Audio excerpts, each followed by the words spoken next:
নমস্কার। কবি পার্থজিৎ গঙ্গোপাধ্যায়ের কবিতা অমল হব আমি।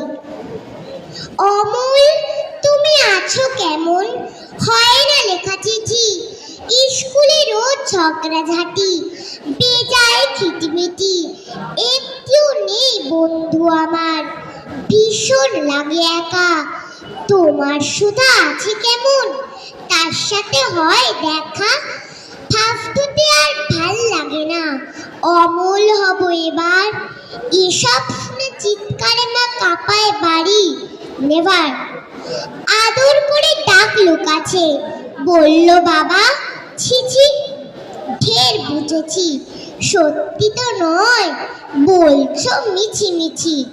পড়ার চাপে মনস্তাপে হারিয়ে যেতে মানা, চোখ বুঝলেই হাজার ছবি পক্ষীরাজের ডানা। পাঁচমুড়ে এক পাহাড় আছে, ওই শ্যামলী নদী, লাল রঙা ঠিক রাস্তা পাবো, যাই চলে যাই যদি। দইওয়ালা দই দেবে কি, শিখিয়ে দেবে সুর, অমূল তুমি সঙ্গী হবে, যাচ্ছি অচিনপুর। নীল আকাশে ডাক পেয়েছি, ডাকছে ঝর্ণা ধারা, বেরিয়ে পড়ার এই তো সময়, ঘুমিয়ে আছে পাড়া। জানলা দিয়ে পাহাড় দেখি, পার হতে চায় মন, এমন ভাবে বদ্ধ ঘরে থাকবো কতক্ষণ। কবিরাজের নিষেধ মানা কেউ করেনি জারি, বন্দি তবু 5 তলাতে পায়রা খোপের বাড়ি।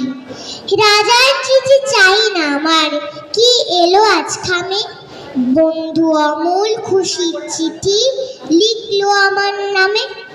ডাক পেয়ে তার ছুটতে থাকি, ছুটতে ছুটতে থামি, কিচ্ছুটি আর চাই না, অমল হব আমি। ধন্যবাদ।